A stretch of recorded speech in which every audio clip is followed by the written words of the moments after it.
हमारे देश में सुप्रीम कोर्ट ने बार बार यूनिफॉर्म सिविल कोड को लेकर जो चर्चा की है, अनेक बार आदेश दिए हैं, क्योंकि देश का एक बहुत बड़ा वर्ग मानता है और उसमें सच्चाई भी है कि जिस सिविल कोड को हम लेकर के जी रहे हैं वो सिविल कोड सचमुच में तो एक प्रकार का कम्युनल सिविल कोड है, भेदभाव करने वाला सिविल कोड है।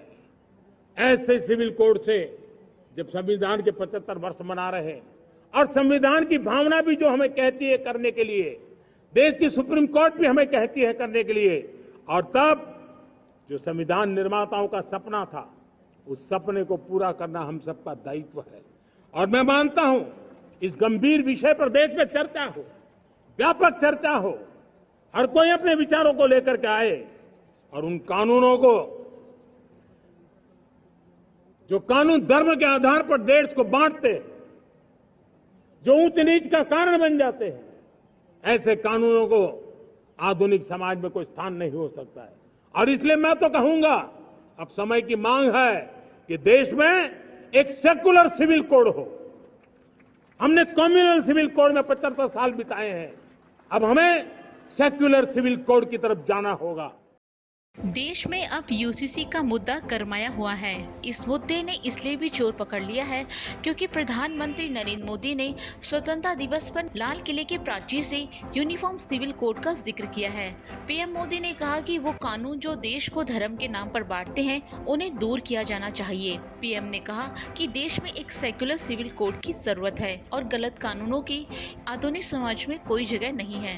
पीएम मोदी ने कहा कि मौजूदा नागरिक संहिता एक कम्युनल नागरिक संहिता है, अब हमें एक धर्मनिरपेक्ष नागरिक संहिता की जरूरत है। वैसे पीएम मोदी पहले भी कई मौके पर इस मुद्दे को उठा चुके हैं, लेकिन इस बार उन्होंने विपक्ष को चित करने के लिए यूनिफॉर्म सिविल कोड को सेक्युलर सिविल कोड के रूप में सामने रखा है। यहाँ आपके मन में ये सवाल उठ रहा होगा कि आखिर यूनिफॉर्म सिविल कोड और सेक्युलर सिविल कोड में क्या अंतर है, क्यों पीएम मोदी ने यूनिफॉर्म सिविल कोड को सेक्युलर सिविल कोड के रूप में रखा है।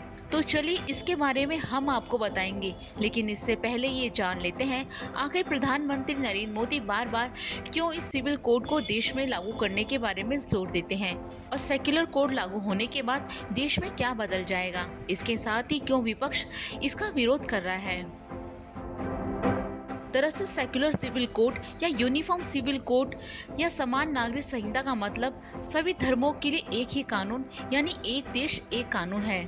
अभी हमारे देश में शादी, तलाक, गोद लेने के नियम, उत्तराधिकारी, संपत्तियों से जुड़े मामलों के लिए सभी धर्मों में अलग अलग कानून हैं। हिंदू, सिख, जैन और बौद्ध के पर्सनल मामले हिंदू मैरिज एक्ट के तहत चलते हैं। वहीं मुस्लिम, ईसाइयों और पारसियों के लिए अलग पर्सनल लॉ है। ऐसे में अगर यूनिफॉर्म सिविल कोड लागू हो जाता है तो सभी धर्मों के मौजूदा कानून निरस्त हो जाएंगे और सभी के लिए एक ही कानून होगा, फिर चाहे वो किसी भी धर्म या जाति का क्यों ना हो। सभी धर्मों में फिर शादी, तलाक, गोद लेने, उत्तराधिकारी और संपत्ति से जुड़े विषयों पर एक ही कानून होगा।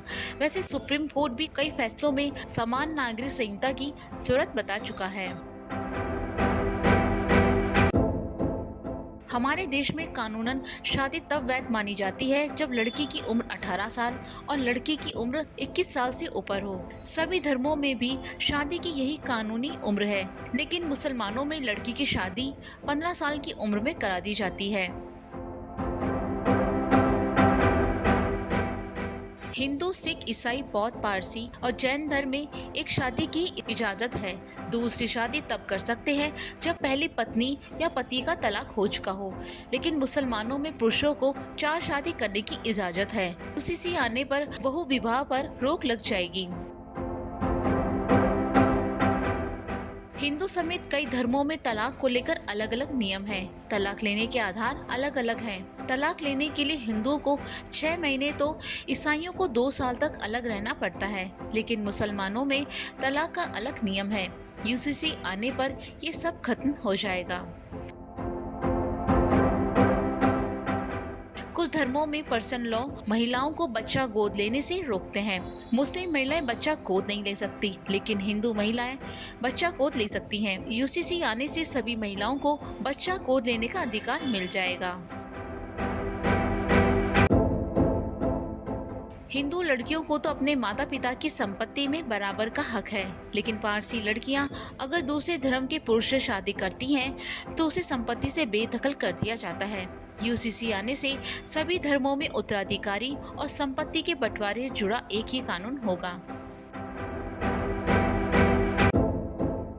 संविधान के अनुच्छेद 44 में कहा गया है कि सभी नागरिकों के लिए समान नागरिक संहिता लागू करना सरकार का दायित्व है। अनुच्छेद 44 उत्तराधिकार, संपत्ति अधिकार, शादी, तलाक और बच्चे की कस्टडी के बारे में समान कानून की अवधारणा पर आधारित है। अगस्त 2013 में 21वें विधि आयोग ने अपने कंसल्टेशन पेपर में लिखा था कि इस बात को ध्यान में रखना होगा कि इससे हमारी विविधता के साथ कोई समझौता ना हो और कहीं ये हमारे देश की क्षेत्रीय अखंडता के लिए खतरे का कारण ना बन जाए। यूसीसी का प्रभावी अर्थ शादी, तलाक, गोद लेने, उत्तराधिकारी और संपत्ति के अधिकार से जुड़े कानून को सुव्यवस्थित करना होगा।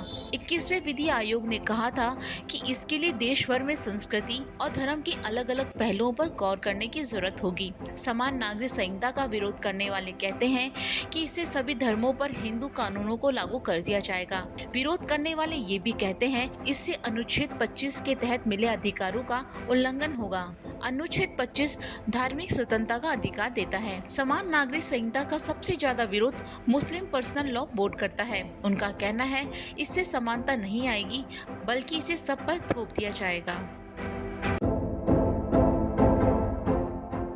2018 में विधि आयोग ने अपनी रिपोर्ट में कहा था कि यूनिफॉर्म सिविल कोड पर कोई आम सहमति नहीं होने के कारण पर्सनल लॉ में थोड़ी सुधार करने की जरूरत है। आयोग ने कहा था कि इस बात को ध्यान रखना चाहिए कि पर्सनल लॉ की आड़ में मौलिक अधिकारों का हनन नहीं हो रहा है और इसे दूर करने के लिए कानूनों में बदलाव करना चाहिए।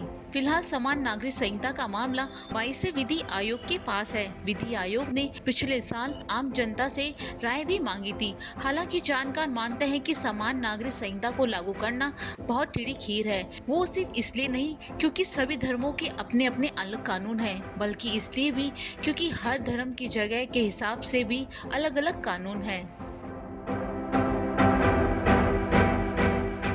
सुनने में लगता है कि प्रधानमंत्री नरेंद्र मोदी ने सिर्फ एक शब्द को ही बदला है। इससे क्या असर पड़ जाएगा?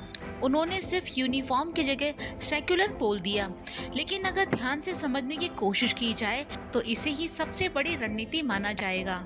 जैसा कि भाजपा पर सबसे ज्यादा हमले ये बोलकर किए जाते हैं कि ये पार्टी सांप्रदायिक है, उसकी तरफ से हिंदू मुस्लिम किया जाता है। इसी वजह से जब भाजपा ने यूनिफॉर्म सिविल कोड लागू करने की बात कही, विपक्ष ने तुरंत इसे हिंदू सिविल कोड की तरह पेश किया। दिखाने की कोशिश की गई कि देश की सबसे बड़ी पार्टी अपने पुराने हिंदुत्व वाले एजेंडे पर आगे बढ़ रही है, उसे बस मुसलमानों को दबाने का काम करना है। ऐसे में प्रधानमंत्री नरेंद्र मोदी ने बड़ा दांव खेला है। यहाँ आपको बता दें कि यूनिफॉर्म सिविल कोड को हिंदी में समान नागरिक संहिता कानून कहा जाता है। वहीं प्रधानमंत्री ने यूनिफॉर्म सिविल कोड की जगह इस बार सेक्युलर सिविल कोड का जिक्र किया है। दरअसल सेक्युलर का मतलब होता है धर्मनिरपेक्षता, यानी कि किसी के साथ धर्म के आधार पर कोई भेदभाव ना हो। अब पीएम मोदी ने इस वजह से अपने यूनिफॉर्म सिविल कोड को सेक्युलर सिविल कोड बता दिया है। ऐसा करके सभी को मैसेज दिया गया है यूसीसी किसी एक धर्म पर लागू नहीं होने वाला, बल्कि इसके जरिए जाति धर्म से ऊपर सभी पर समान कानून लागू होंगे। जानकारों का कहना है कि सेक्युलर शब्द का तोड़ निकालना विपक्ष के लिए टेढ़ी खीर साबित हो सकता है। जिस बात को आधार बनाकर हमला हो रहा था उसी को पीएम मोदी ने खत्म कर दिया। ऐसे में यूसीसी का विरोध करना ही विपक्ष को भारी पड़ सकता है।